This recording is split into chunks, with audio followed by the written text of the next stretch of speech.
And we welcome you to This is Overtime on one of the most impressive nights of the year. For the first time since December the 3rd, the Ottawa Senators are in a playoff spot. We welcome you to the program. Lever Sage and Tanner Ryle with you, and we are going to have some fired up people after a 3-2 victory for the Ottawa Senators over Detroit, just like we all drew it up. Tanner, goal and assist for Carter Yakimchuk and Linus Ullmark, the star at the end of the game, making some massive saves for Ottawa, and they're in a playoff spot. Time to go. What a fucking game if you're a Sens fan. Wow. Just incredible. Wow. Boy, Yeah. even where to start here tonight. And the chat is lighting up, and we'll get to them as soon as possible. But I think we knew tonight that Linus Ullmark had to be the star, and he was the star at the end of that game. I didn't love the first goal, but this guy came to perform at the end of this game, and that's what they needed. And, we'll talk a lot about, the contributions tonight, but you have to start with Linus Ullmark. Yeah, I thought he played a fantastic game. I didn't hate the first goal. The second one, I wouldn't blame him whatsoever. I don't think anybody was stopping that tip. But yeah, it's just the confidence he played with going down towards the third period. You probably get a lucky post there as well. I think that one I got a little nervous on. I think it was Larkin that ripped it off the post, but he came up clutch in the end, and that's why you're paying him the big bucks. We haven't seen a lot of that guy this season, but now is when you need him the most. We spent a lot of time on it on the pregame show, and he's going to be a big part of this team going forward, especially until Jake Sanderson and Thomas Chabot get back. LFG, says Ben Sublier. Frauds, says Ethan. Go Sens go, baby. And Ethan says, I'm heading straight to bed for an early morning tomorrow, but go Sens go, boys. Ottawa back in a playoff spot. Z Gibbon in? Well, how about that? Just a tremendous night for this team to their fifth game in 7 days. And of course, with no Sanderson and no Chabot, 2 NHL debuts, and Detroit sitting back home for a week and a half have played 2 less games over that time than Ottawa. They've had 0 travel and a 3-0 lead. They hung on, but you could see them wearing down. But I didn't think that it was like this massive drop off. It was just a couple of little plays here and there, and you can't blame them for that whatsoever. The night of Carter Yakimchuk. I'll just start, and I'm sure you can take over, but I'll just start with towards the end. He made a couple of big mistakes. He was actually the guy that iced the puck, and they never got back out of their end. And Ridley Gregg took the penalty with 6 minutes to go. He got a little nervous at the end, but he is going to look back. His parents are going to look back on this night to look at 2 unbelievable plays, a goal and an assist in his National Hockey League debut. Yeah, you could pick apart, I think, a few parts of the end of his game there, but first game jitters, I'm sure that's going to affect his play a little bit. Already not the best defensive player from all that we've heard. I noticed him a little bit when he got put out at first on the first power play unit as well. Just seemed like he was really trying to get rid of the puck as fast as he could, instead of maybe setting a play or taking a second to read where players are and try to make something happen, where you would see that from a Sanderson or a Chabot or a Spence who have been there before. But you can't really dish his power play when not 2 minutes later he's doing a between the legs pass to Tim Stutzla that sets up a beautiful goal tipped by Brady Tkachuk. And then later in the night, scoring his first NHL goal. Yeah, he better have known that there was nobody kind of coming up that path with the between the legs pass at the blue line. But you give him credit because I guess he did know. It was an unbelievable play. I think the assist was nicer than the goal. I would agree. And the goal was great because he kind of faked the shot at the beginning. He moved in and then snapped one by John Gibson. It was a great goal. The assist was like, he'll always have that as his first assist, first point in his first game to just show people, go, yeah, so I did my first game. Yeah, and you send it to Tim Stutzla, who sends it to Brady Tkachuk, who tips it in. Yeah. Like, it doesn't get much better than that for a rookie sends defenseman in his first game. Well, I can tell you that for Carter Yakimchuk, if the worst thing that we're saying is that his second period interview wasn't very good. I thought we were going to bring that up. Yeah, it was pretty bad. Which it wasn't good. But if that's the worst part that happened tonight, then that is a very, very successful night. He played just over 12 minutes tonight. It's probably a little more than I think we expected. 12:46 actually. Goal and an assist, 2 points, +2. Had a couple of 3 shots on goal, 3 more that missed or blocked. And this guy was very noticeable with that offensive flair. And I think we said this, and Zach brought it up and we talked about it as well, that his game is probably going to translate a little bit better to the pros than it is, because he's playing, as he said, he does that crazy pass, but he's giving it to Stutzla and Tkachuk who score. He does that in Belleville, and it's like they're probably just missing the net and nothing comes of it, right? So that the play from Carter Yakimchuk tonight, I thought it would translate a little bit better, but it also, right, in big moments, he's going to be maybe a little bit overwhelmed. I thought he was in the third period. But Travis Green did a really nice job at putting out the guys. It's incredible. There's 2 minutes to go, and Spence and Matt and Paolo are on the ice. You're like, oh, thank God the veterans are on the ice. Right? Oh, they didn't have the option to put Zub out because he was gone to the box. How about Zub's fight too with the oh my God after a 2-minute shift? I loved that response from them touching Allmark at all. You mentioned Zub just absolutely fed DeBrincat his dinner. Like, that was not very close. Obvious size difference between those two players, but I think a lot of Sens fans will enjoy. I wouldn't say fed him his dinner. I think that's a little bit. It was a pretty even fight. Now Zub was gassed for sure. I would come on. That's a 55-45. Like, he probably won the fight, but he didn't feed him his dinner. That didn't happen.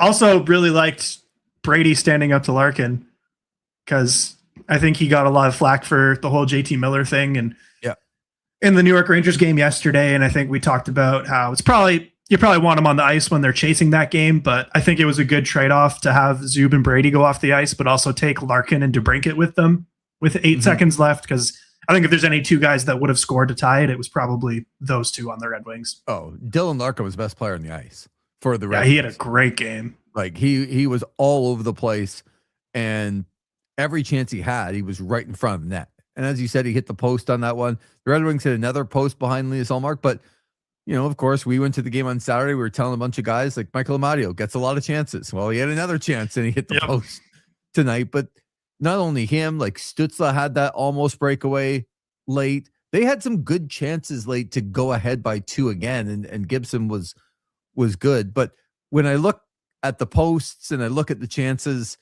I didn't think they were as one-sided. Like, each team hit a couple of posts, but that's what happens. Like, part of the game. The Sens deserved to win, and this will be a tough one for the Detroit Red Wings, I think, to get over. I really do. I don't. I'm kind of curious to see what their media availabilities will be like. What guys like Larkin or Kane would be saying. Yeah.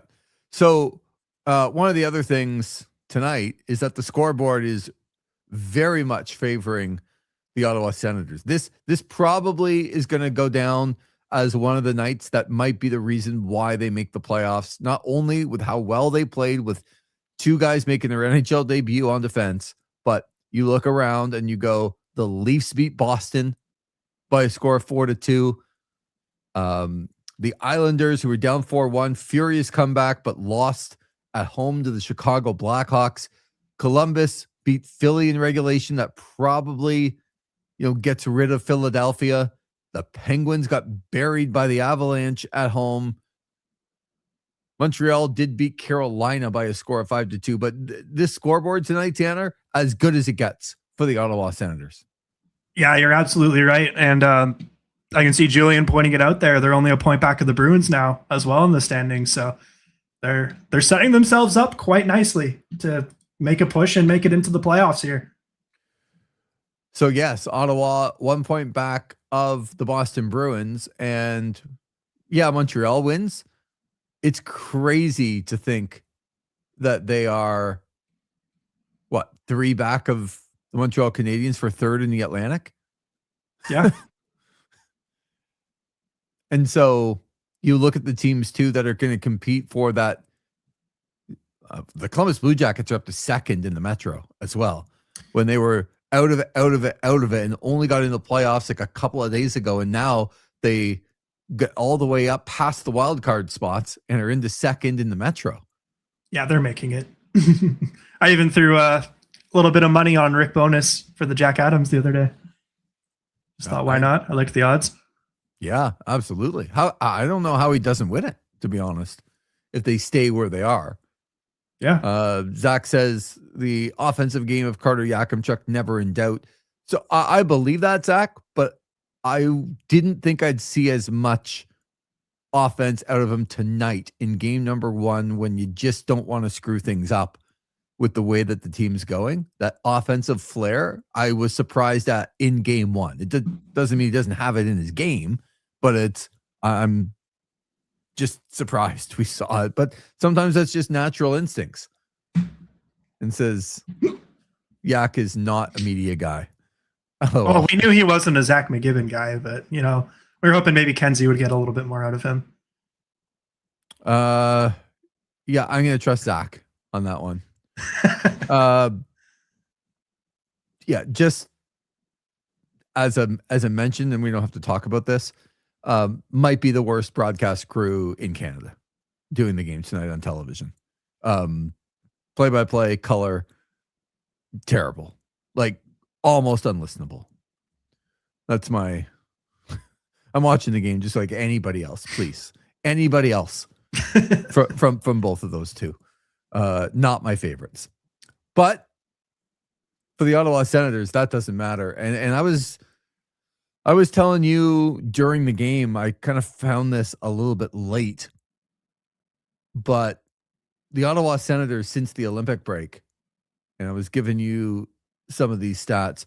First of all, in their last 12 games, the Ottawa Senators are plus 51. 51 in high danger chances. That doesn't mean they got 51 chances. It means they got like 120. It was 122 or something to 76, whatever it was.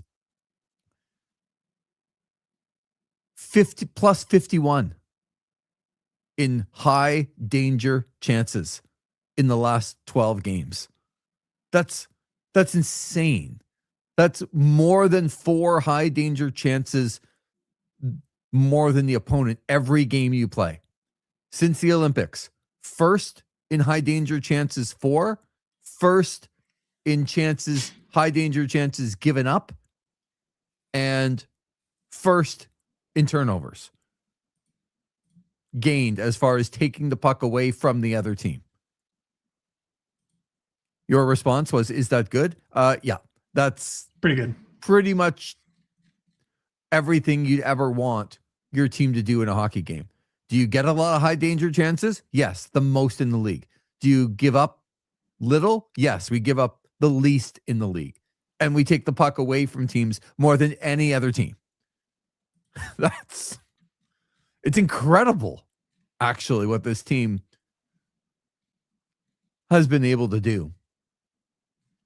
And just looking at the fact that they have 85 points, the same amount as the New York Islanders, but the Islanders have played one game more, which makes that victory over the Islanders that much bigger. And then the one against Detroit tonight, just massive. I can't say enough about this team from top to bottom. I'm trying to think of even a weak link. Jorian Donovan also making his National Hockey League debut. He played a lot less. He played just under 5 minutes as the game was rolling along. You could see they wanted to get more. I don't know if he did a couple of things. I didn't really notice. He had a couple of, I would say, not great plays in his own end, but they weren't like crazy bad. But the coaching staff just electing that that's what they were going to do. Man, what a night. Yeah. As Julian says, it gets even better. Sends now 1 point back of the Bruins. You already said that. Oh, look who's in. Chris Thompson just got done Project Hail Mary with the soup. So happy to hear your voice on the drive home, Lee. And Tanner. Can't wait. I'm going on Friday. I cannot wait to see that movie. Oh, I haven't been this excited for a movie in a long time. Really? Well, just ask Ben. This is the second time Ben's gone now. I'm like, yeah, he was telling me I would have gone tonight with them, but pretty big hockey game on, so let's wait until Friday. Well, aren't you glad you stayed? I'm very glad I stayed. I wasn't missing this game. No, but I told him, like, what are you doing going to a movie twice in 4 days? Like, come on. It's the biggest game of the year tonight. Oh, Ben, I do have your 3D print sitting on my desk too. Oh, so. Just anything else you guys need to talk about on the post-game show? How about we talk about the playoff odds now for Money Puck? On Money Punk? Money Punk, yeah. I'm not a big Money Puck fan. I think the odds are overinflated, but I'm willing to hear them. As of now, the Senators have a 73.93% chance of making the playoffs. This game brought the Detroit Red Wings down to a 40.69. A 40.69. Okay, going into the game on Hockey Reference, which I like a lot better. They don't have it updated quite yet, but going into the game, well, that's why we like Money Puck. They got it updated. Yeah, but it's wrong, so that's why we don't like Money Puck.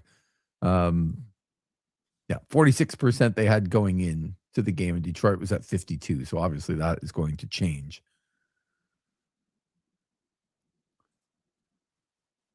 One bill, Phil. What does that mean? Do we know? No. Okay. Something about Money Punk, probably. Oh. See, thank you, Tanner. Yeah. Appreciating that. Who else on the ice tonight kind of caught your attention? There's so much that happened here. Yeah, I really liked in the third period, the penalty kill, just in general, the amount of pucks that they were intercepting in the neutral zone and just keeping it out, because the Red Wings were really trying to push to keep that game in there. I think if there was one guy on that unit I noticed the most, it probably would have been Tyler Klevin. I think he really stepped up and had himself a solid game. Was that the 4 clears in a row he had on the one penalty? Yeah, that's pretty good. And he almost had a fifth if he didn't. He actually made a bad play with about 30 seconds to go, and he would have had his fifth. But looking at the ice time, I believe he was the leader tonight. And yes, Tyler Klevin with 28-11 on the ice. Artem Zub had 25 minutes. Jordan Spence, 26-24. And those three were, easily kind of the leaders. Like Julian says here, Klevin was an absolute workhorse. Yeah. I think he's really rounding out his game right now at the right time. So I think he did struggle at times early in the season, but he's really showing out right now. Yeah. So as this game was going along, that's really all I could think about. It wasn't like, okay, the Senators got to win. The Senators got to win. It was more, no matter what happens here, what Tyler Klevin and Jordan Spence, and to a lesser extent Artem Zub, but I still think it's really good for him. What they've been thrown into here is something that you just cannot prepare for. There's no replicating what they have been thrown into, and that is going to pay dividends like over the summer and into next year. Like, there's no way you can go through this and not be a better defenseman. There's just no way. And I was thinking of the growth of this team and the growth of those guys, especially Klevin, Matt and Paolo too. Yep. With all of those guys, they don't have time to think. I always used to say to people, and if you're listening and you played hockey, you would understand this. I was a D. There's nothing I like better than 4D. I just thought it was amazing to play that way as a kid, because even when you make a mistake, you don't have time to think about it. You don't sit there and dwell, because you get off the ice, you're off the ice for, 30 seconds, 40 seconds, and you're right back on. Like, you just don't have time to think about it. And getting into the flow of the game, I think, is tremendously important for all of those guys. Matt and Bob played 3 seconds less than 20 minutes tonight. They're going to be a lot better. They're going to be more confident in different situations when the Sandersons, I don't know if Shabbat will be back this year or not, no matter what happens. Sounds like he'll be seeing doctors in Ottawa tomorrow when they come back. Yeah, but I mean, like, it's not good. I would not suspect that he would be ready to go this year again, unless they had a very deep playoff run. I was gonna say, this feels like a second round of the playoffs minimum. And then Sanderson, you hope he's back maybe this weekend, next week at some point. I hate to say it like this too, but it almost gives them a little bit of breathing room instead of 3 points back, 4 points back, always trying to catch. The fact that they're here now, I understand they could fall out of it easily, but even if they fall out at this point, they're going to have a chance to kind of get right back up in. And every point they get now is a little bit closer to giving Jake Sanderson that much more time. I think this is the first time that we can confidently say the Sens control their own destiny. They don't need that outside help. If they can win their games, they would be in. Yeah, and nobody's going to go, like, they're not going to win. They've won 4 in a row already. Asking them to win 16 in a row to end the season is, probably not the case. But nobody else is going to either. And I haven't really done a deep dive on all of the schedules for teams, but I do know that the Boston Bruins are back in action in Buffalo tomorrow night. And that's going to be a big one. Yeah. That's not an easy turnaround after losing to the Leafs and then having to go to Buffalo at that point. And then how's this for a big game on Thursday? Yes, Ottawa hosts Pittsburgh, but Columbus is in Montreal. I thought you were talking about last night. I thought you were going to say the Rangers and the Maple Leafs. That's got Game of the Year written all over it, Lee. No, I skipped that one tomorrow. There's only 2 on the docket tomorrow, but I did skip that one. Yeah, Columbus, Montreal is a huge one. Yeah, for both of those teams. Very much, yeah. And then it doesn't get easier for the Islanders. They have the Dallas Stars on Thursday. Just trying to see. Detroit's back in action on Friday. They're in Buffalo. Wow. They don't play. Do they play Thursday? I didn't see them. I don't see them on Thursday, no. No. Back to back, possibly. They play Friday, Saturday. They've got the Flyers on Saturday. Yeah. And again, Saturday, almost every team's in action. So and that's the way it's going to be. But every night there's an important game. Boston in Buffalo would be another important one. Cheering on the Sabres if you're a Sens fan, and then try and get your work done on Thursday night. It's going to be another tough one. I mean, Pittsburgh got blown out by Colorado tonight, and they are by no means safe. You still look at. Go ahead. They did just lose Evgeny Malkin again. He's gone down with an injury. Yeah, I mean, we went into it saying look at all the gap between the teams, but still, Columbus 87, Pittsburgh 86, Boston 86, Ottawa 85, the Islanders 85. So right there's 5 teams within 3 points of each other, 2 points of each other, pardon me. And then the Islanders, Detroit, still right there. So, put a blanket over Columbus, Pittsburgh, Boston, Ottawa, the Islanders, and the Wings, all 3 points apart. Still, Ottawa has just, got themselves into the middle of that group now instead of always chasing. And that's got to be a relief. And you hope that they don't take, their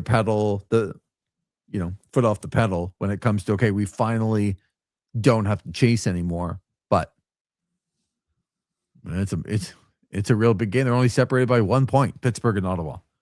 when they That's go right. into that game on Thursday.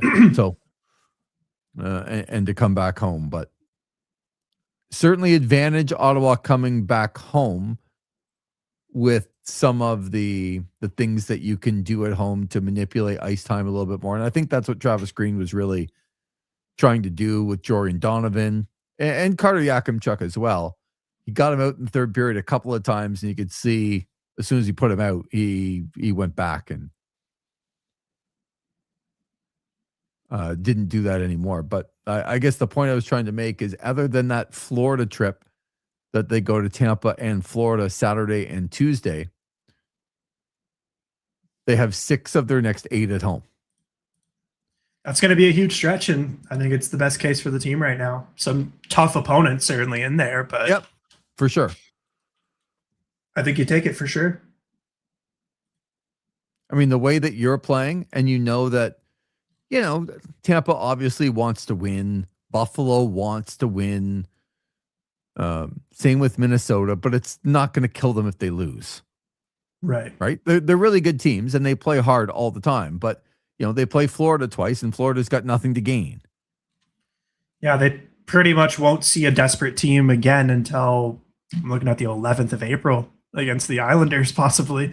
And I mean, who knows where that team's going to be at after Thursday. After Thursday, you mean, against Pittsburgh, because Pittsburgh is right definitely after Thursday. Desperate, but after Thursday, you're right. There's about a 7-game stretch where they don't see a team that absolutely has to win to stay in a race. Yeah, and that's advantage Ottawa. I mean, who knows where the Islanders will be at by the 11th of April as well. Third last game of the regular season. Mm-hmm. That's definitely advantage Ottawa.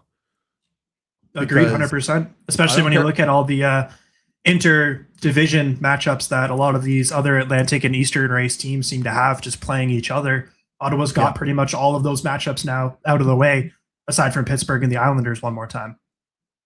I would rather play teams ahead of me in the standings that don't have as much to play for as me.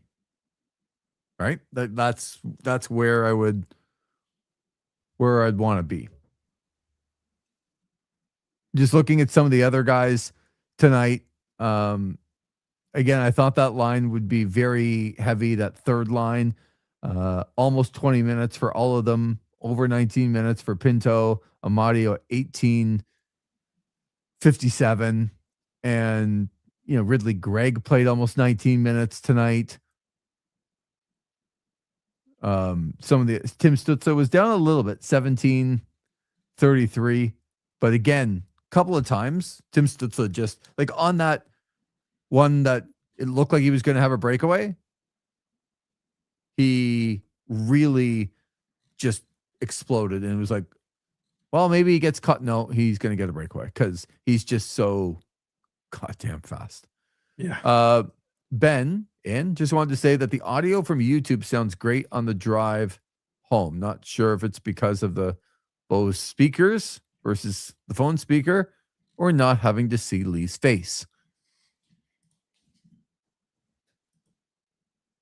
These are all possibilities we have to consider, You didn't even get a laugh from anybody, Ben. Like nobody. Tanner almost did, but he understands that this is not the time for that. Zach made a joke earlier, and he said Tanner laughed, and Tanner didn't laugh. Zach, he gave you a very degrading, like one of those. You guys got to step it up, I'm telling you. I'm going to keep laughing behind you instead of in front of you. Yeah, see. That's fantastic. Like, let's go. I look over that Detroit roster, and this is where Ben will like or want a lot of credit. But they get Dylan Larkin back tonight. He's the best player. Where was everybody else? Yeah. Like, who do you think had a really good game? I mean, you noticed DeBrincat for sure. Yeah, I was going to say DeBrincat, but aside from that, I mean, one guy I didn't see a whole lot of was Lucas Raymond. I keep seeing all these Red Wings fans saying he's the best player from the 2020 draft. Didn't look like it tonight. No. And the only other guy that I was going to say that I noticed, holy cow, look at this line, was Seider. 28-38 for Seider. 7 shots and 13 shot attempts for Seider tonight. He's a great defenseman. That's Maybe crazy. Maybe he wants to come play with his German buddy and stop missing the playoffs, you know? Julian says, yeah, Sider was pretty good. He makes the game look so easy. Yeah. I think he's going to finish pretty high on a lot of people's Norris ballots this year. But I guess for the most part, I didn't really notice a whole lot of Red Wings. Like the Red Wings, yeah, they had 34 shots tonight, which is a very high total that Ottawa would give up. But you understand in this situation that they probably were going to. But between Larkin and Sider, they had 11 of those. Or sorry, 12 of those. And then, yeah, Marco Kasper had 4 shots, but I didn't even really. Oh, sorry, that's DeBrincat. Had 4 shots.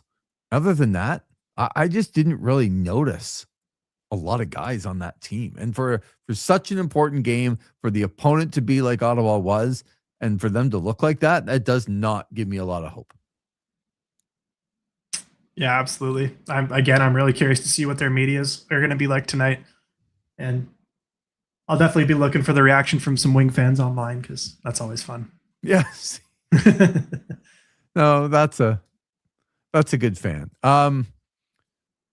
From the Ottawa side, there's a couple other guys that I wanted to give a mention to. I thought that some of the guys that I expect to take a lot of chances didn't tonight, and I thought that was really good. And one of those guys was Dylan Cousins.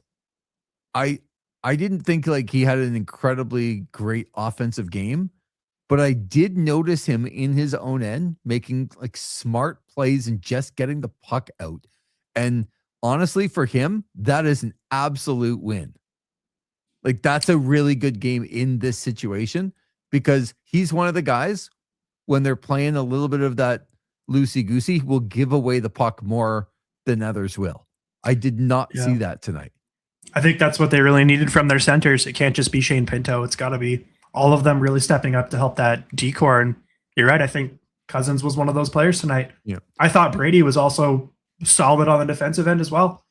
He had one takeaway I really liked. Yep.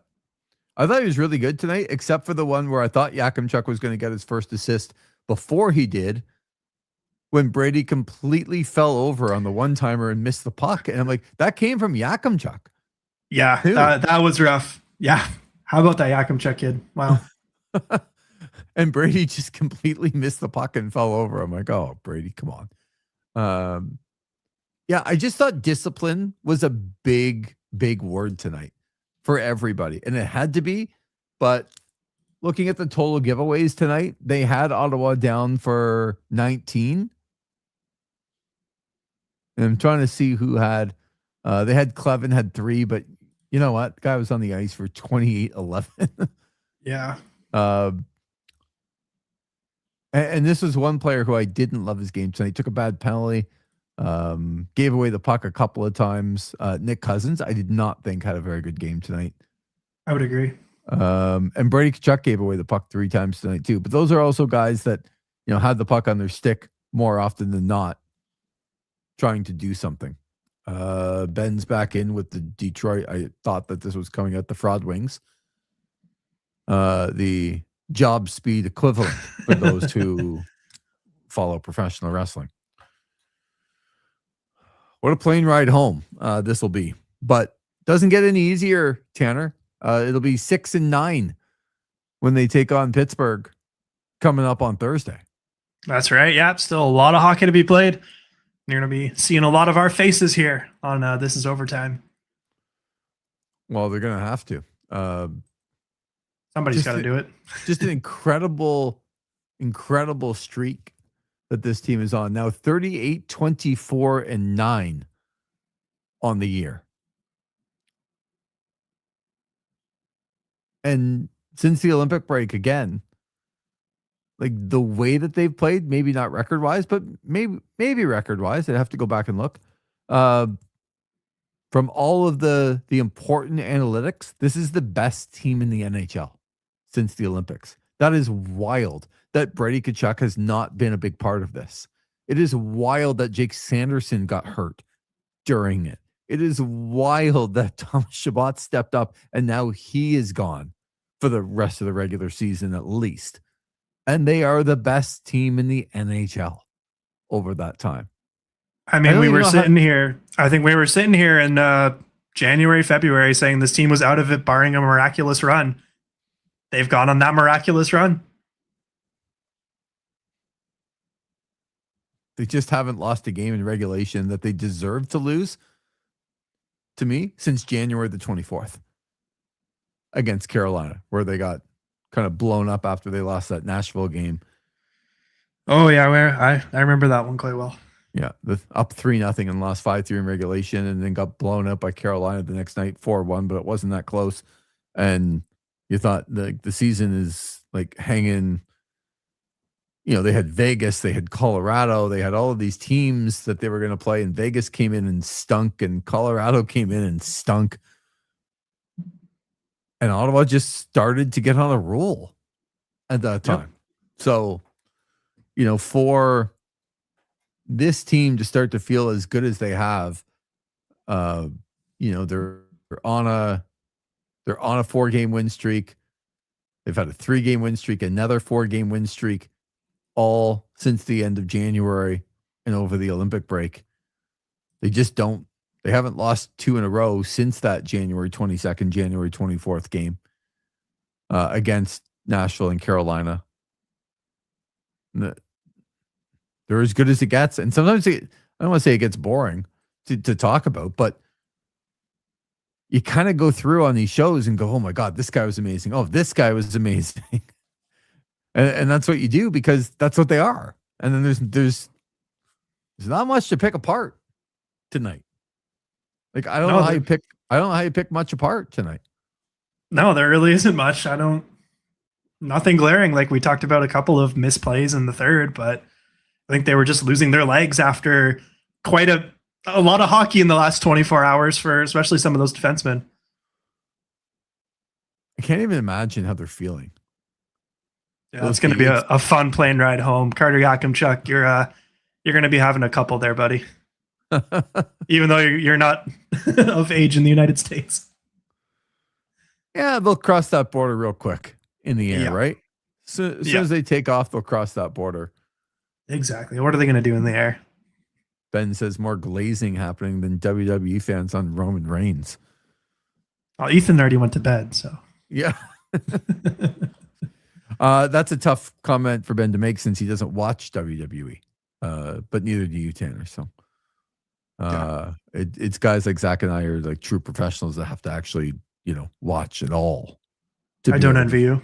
Tell people. There was a bet put forth that the Champion wanted, and whatever it was with Zach, the prize was like if Zach lost, he had to watch NXT Stand and Deliver the night before WrestleMania from beginning to end with no fast forwarding. And I was like, no, you know what, Chris? It's asking too much. Like you've gone too far. Yeah, I don't even know what the equivalent would be like. You'd have to pay me some good money to do that. Zach is watching WWE against my will sometimes. And Ben catches moments on Twitter. Well, that's pretty much how people catch all moments. Not just with wrestling, but I think with a lot of different, you know, they don't watch the games. They don't watch some of the highlights. They just see a couple of things that pop up on social media, like a hot dog with peanut butter and honey on it. Good shout. Or maybe a dill pickle pizza. So what was that? Just a random video that I popped up on Instagram. I think Ethan actually sent it to me.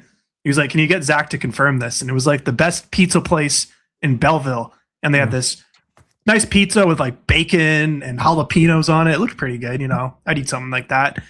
And then the next one was a pizza with dill pickle and I think some sort of dill ranch sauce on it. I'd crush that. It looks so good. I love dill pickle. The dill pickle pizza. This is where you and I are going to like Artem Zub and Alex DeBrincat. Okay. Not a dill pickle guy, Lever Sage. No, it's not even not a dill pickle guy. Other than celery, it's the worst food on the planet. Wow. Okay. It is the most disgusting thing in the world other than celery. It's a terrible take. I love dill pickle. No, it's not. It's a true take of what the world should be. We should be without dill pickle, dill anything. No, dill's the best. And well, no problem, Tanner. You go. You spend your time in Bell Vegas. Okay. Love you some Bell Vegas. Zach will tell you how good it is. And we'll stay up here in the big city and eat properly. Okay. It's about the only thing that would make me go to Belleville getting a dill pickle pizza. I don't know anything else that would, Hot dog. We have a wiener. Lever Sage shoots hard on dill pickles. No, it's not shooting hard. It's just telling you like it is. So this is the best that Ben has been so far all tonight. Says Tanner's kind of a big deal. Damn right. That's a good comparison. What would you rather do? Watch NXT Stand and Deliver or have some dill pickle pizza? I'll watch NXT all day long. Like it can't be that bad. No, Tanner, I might like go bungee jumping off of a 1,000-foot cliff before I would eat a dill pickle pizza. Wow. And I'm afraid of heights as well. Getting back to the Ottawa Senators, they do come home, and I hate to. It is a tough game on Thursday against Pittsburgh. Not that Pittsburgh's had it easy, but for everything that they've done, and now they're in a playoff spot, like just to get to the end of this, to come back home for one before you have to head back out to the road. Chat's going wild right now. It is, Lee. You might need to see that Ricky Starks concert again before you make that statement. No, I saw the moment like on Twitter, and it was cringe enough once. Do not need to do that again. But he does say Bourbon Street Pizza is where you need to go in Belleville. Is that the one you were talking about? I don't remember, Lee. It's Belleville. It's probably the other pizzeria. There's probably two in the whole city. You know what? That's a hell of a point, Tanner. And maybe they got a pizza, but who even likes pizza? Slapshot's wings in Belleville worth the trip. They can't be worth the trip. That's a long ride for some. For 2.5 hours? Yeah. Julian gets us back. Can never count out Sidney Crosby's ability to put his team on his back. So, yes, it's a tough game. Thank you, Julian, for restoring order on the program, first of all. And, I mean, Carlson's playing amazing. Sid's back. They're right on the cusp of the playoffs. Like, they're in, but they're not in by much. It's a tough game. And then to have to go right back out after the game. I'm sure they'd fly on Friday, but a 1:00 start in Tampa is not an easy turnaround either.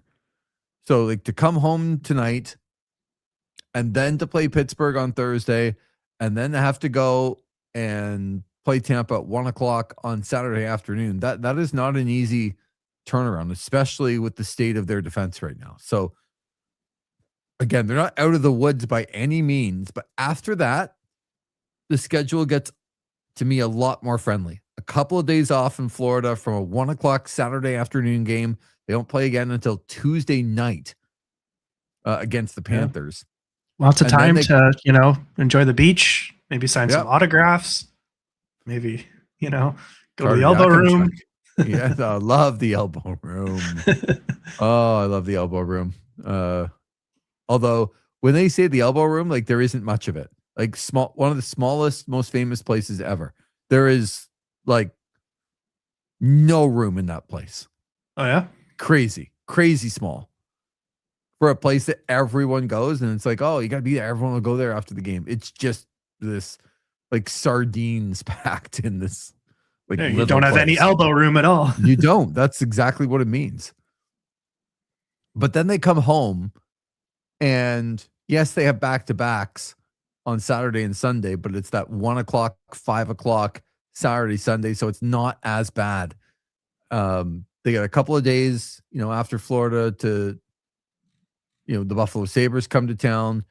Yes, they have back-to-back after that, but then they play Tuesday and Thursday at home again against Tampa and Florida before the last 3 games of the year. The schedule comes back to them a little bit. I actually think the toughest part of this schedule is the next 2 games, the Pittsburgh and Tampa, after coming home from this road trip, 5-7, to play that Pittsburgh game and go right back and play Tampa on Saturday afternoon. There's just not much time for a turnaround there whatsoever. But the schedule comes back to them after that. Yeah. And see, Ben also bringing something to the program. It only took you about 9 texts to be able to do that. Sens are 9-2 against the Penguins since 2022. Does that make you feel better about Chris Kunitz, Ben? Probably not. Tanner, not so much either. That no, hurts, definitely right? not. Is that the goal that hurts the most? Like maybe in your Probably. lifetime? Yeah, I was 16. I remember staying up for it, so that'd be up there for sure. I don't think there'd be another one. Hard, right? Because one goal that goes the other way. Do you remember who scored the tying goal in the third period? Like with about 5 minutes to go, and I don't have the game sheet in front of me. I feel like there's about 5 minutes to go, and the Sens were down 1 in that game, and this player scored to tie the game. Wasn't it Dzingel? It was Ryan Dzingel. Nice. I remember from yesterday. I should have just said Ryan. There you go. But that's a nice pull. It was Ryan Dzingel. Yep, I remember that game quite vividly. Oh. Ben says New Jersey hurt more, but Ben's old enough to remember New Jersey hurting more. Tanner would never remember that. I think for a lot of Sens fans, that is the goal that hurts the most. Wasn't in overtime, but about 2:30 to go. Jeff Friesen scored. And if the Ottawa Senators get the next goal in that Game 7 at home versus New Jersey, they almost assuredly beat Anaheim in the final and win the Stanley Cup in 2003. Well, same situation in 17. I think they would have handled the Nashville Predators quite easily, just like Pittsburgh did. Yep. Zach says a collective chill went through a lot of the chat after that memory. Well, not for me, Zach. The impartial host that I am, not for me. Just get down and stop the pass. That's so. If you go back and watch that play, which I know a lot of Sens fans don't want to, the puck went through the pass. It went through Wade Redden's skates. Wade Redden's skates were almost as close together. He probably should have gone down to block it, but he thought he could get it with his skates. There was probably enough for maybe 1/8 of an inch on either side of the skates. Like it went through his skates. And it was a puck length and maybe 1/8 of an inch. Like you could never do that again without it hitting some part of the blade and not getting to Jeff Friesen. You could never do it again. But it happened on that night, and that one hurts. But for you, the Chris Kunitz one, I could see that. One of my favorite runs. I mean, that run in 2017 was amazing. Magic. Just amazing. The Pajot 4-goal game against the Rangers to win 6-5 in overtime. That was nuts. There was just so much in that run, right? But that's what we're talking about now, because this team, honestly, if they get Jake Sanderson back, maybe, just maybe, they're good enough to go on a run. And I know that this defense right now is completely depleted, but if you get back your best defenseman, this team is so good right now. Yeah, especially if they can maybe get a little bit of separation and then rest some guys before the playoffs, they'll be in pretty good shape. And a team that absolutely no one would want to play. And that's why, different night, but I still think the picking your opponents 1 to 8, like 1 gets to pick first and 2 gets to pick second, because I don't care if Ottawa finishes 7th or 8th. Like, let's say they finish 8th. that reward for the first place team is nil. Like, it's just nothing. It's a detriment to have to play the best team in the league if Ottawa finishes 8th in the last 2 or 3 months. Yeah. Right now, that would be the Carolina Hurricanes, for anybody who's curious. Okay. What is the gap there? They are 1 point above the Buffalo Sabres right now. They have 96 points. Buffalo is 95. So Buffalo would play Boston. I think Buffalo would much prefer playing Boston than Ottawa. I would agree. Right now. And then rounding that out, you'd have Tampa and Montreal, and then Columbus and Pittsburgh. Okay. Tampa, Montreal would be fun. I agree. Yeah. That'd be a great series. Who knows in the West with the pillow fight that's going pillow on fights. there. So good. Such a good line by McDavid. Ben says, would love to know who cleared Clark for that playoffs. Yeah, Clark MacArthur suddenly got cleared to come back and play. Probably never. Yeah. Hopefully it's not the same doctor evaluating Jake Sanderson, but. Sorry, just a quick check. I saw New Jersey had 5. Now I was seeing if my boy Jack Hughes had his hat trick, but he does not yet. Scored 2 pretty good goals early in that game against Dallas. I know it's a meaningless game for New Jersey, not for Dallas, but for New Jersey. Yeah, they might pass the Maple Leafs and the Panthers. Edmonton, Utah's 1-1 right now with a little bit of meaning. Winnipeg. Yeah, that's a pretty big one. Yep. Winnipeg's up on Vegas 3-1. Vegas just cannot get any traction. Every time they even start to play well, they fade back. And Nashville is up 6-3 on the San Jose Sharks. Utah's just got to hang on. They got to stay in that wild card spot. They have a plus 25 goal differential right now compared to the +1, +3, and -7 that the Pacific teams have. Like, the only reason they're not in a division spot is because they're in the Central. And it's Colorado, Dallas, Minnesota that have a 12-point lead on the Utah Mammoth. Right. That's crazy. They should be able to stay in that spot, though. Oh, yeah. I wouldn't worry too much if I was Utah. I'd more worry if I was one of those Pacific teams. Like, Edmonton is not playing like a playoff team right now. Well, I was a bit surprised, but Nashville is already in that spot, and they're winning again tonight. They're going to... Yep. They might be 4 points clear of a playoff spot. And I don't think the Los Angeles Kings are exactly inspiring a lot of confidence in their team. No, right when they needed to start or keep winning some games, they've lost 3 in a row and have faded back. But yeah, I mean, none of those teams are any good. Anaheim, Vegas, Edmonton. It's just such a contrast to the East. Like, these teams wouldn't even be close if they were in the Atlantic. Senators now at +23. How many teams are better than them in the East? That would be 3. Yep. Now, the Buffalo Sabres, the Tampa Bay Lightning, and the Carolina Hurricanes. And then the Ottawa Senators with the 4th best goal differential in the Eastern Conference. Sit 8th, but hey, are you among the crowd that thinks Buffalo's a contender at this point, or do you need to see them in the playoffs first?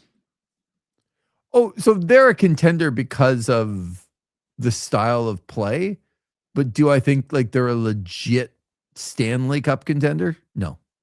Yeah. I think you see a lot of teams like this that don't know how to kind of ratchet up the next gear in the playoffs, and they'll learn from getting beat. Right. Doesn't mean they can't win a round or 2. I just mean, like, are they a legit team to go and win the Stanley Cup? I don't think so. What about you? Yeah, I would agree. I think just the lack of playoff experience is going to be tough for them to get past maybe the second round. And again, they're another one of those teams that you very rarely talk about their goalie. That's right. Like they're such a good team in front of their goalie that you rarely talk about the goalie, but guess what? Come playoff time, you talk about the goalies a little bit more. And that kind of brings us back. Is this the best game that Linus Ullmark has played all year? Like, I still don't love the first goal. I thought it was a very easy deflection that he could have had and should have had. Was it Shine that scored? Yeah. I did love that they played Shine by Collective Soul right after he scored. I appreciate that very much. I'm pretty sure Detroit does the custom goal songs for each player where they get to pick them. I love that. So good. Why? You don't like? Do you like song 2? No, I hate it. But I hate it for a different reason than most would. I hate it because my very first experience in Ottawa, I've showed you this picture, I think. I have this crazy picture that was taken in 1998 of me coming to Ottawa for the very first time. I'd been to Ottawa one time before, but not for hockey. I'd only stayed one night in my life, but I came up for the Devils Senators in 1998 as a big Devils fan with my buddy who lived in Kingston, went to Queens at the time. And we came up for all 3 games and watched the Devils lose to the Senators in games 3, 4, and 6. The Devils were the 1 seed. The Sens were the 8th seed. And the Sens won that series in 6 games. And the woo-hoo song 2 and the towels was like, I just can't take this anymore. And I have this picture of us in front of the Corel Center at the time. And there's only one car. Have I not shown you this picture? There's only one car that really stands out in the picture. There wasn't very many cars because we got there so early, and it was a new RO truck. And this would be a picture of like the next quarter century of my life, of where I would work in both the rink and the company, the TV radio station that I would work for, all in a picture 2 years before I got here. It's crazy. Which is a little wild. But that, back to song 2, not a fan. Like I have very, very bad memories of song 2. But one of my favorite memories in covering the team was all of the great individual goal songs from, I mean, I didn't love Beautiful Day, but that was Alfie's, and The Heat is on. The Heat is on. Barbara Streisand, with Jason Spezza. My favorite one of all time, and I've said this over and over, was Antoine Vermette and Loverboy. Just loving every minute of it. Like I loved every minute of it. Just incredible when he scored. And I want to say at one point, More by Usher was somebody's, and then it became like the song of the year. Like, and everyone used it for a year. Ben says Chris Kelly had some Linkin Park. I forget which song. Okay. Zach says you might even say you wanted those memories to be a blur. That's bad, Zach. Come on. That's not great from you. You can do a lot better than that. And you know it too. And that's the thing. You don't need us to say that. Ben says Numb Encore off the top of my head. Okay. Well, I just didn't hear it. I didn't hear it a lot because Chris Kelly didn't score a lot. I'd be like asking, what's Artem Zub's goal song? Right. But I just can't believe we don't have individual goal songs. I love individual goal songs.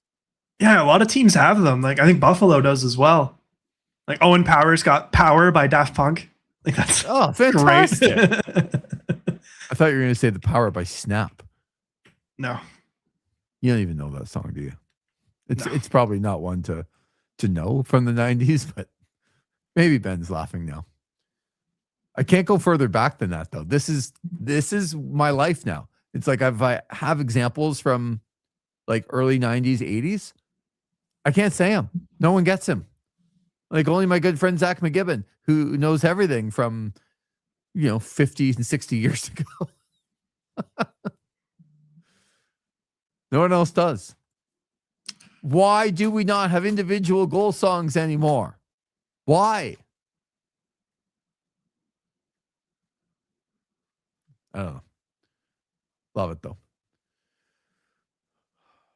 Carter Yakimchuk has a goal and an assist in his first ever National Hockey League game. Might be minus 30 in the American Hockey League, but he's plus 2 in the NHL. I can tell you that.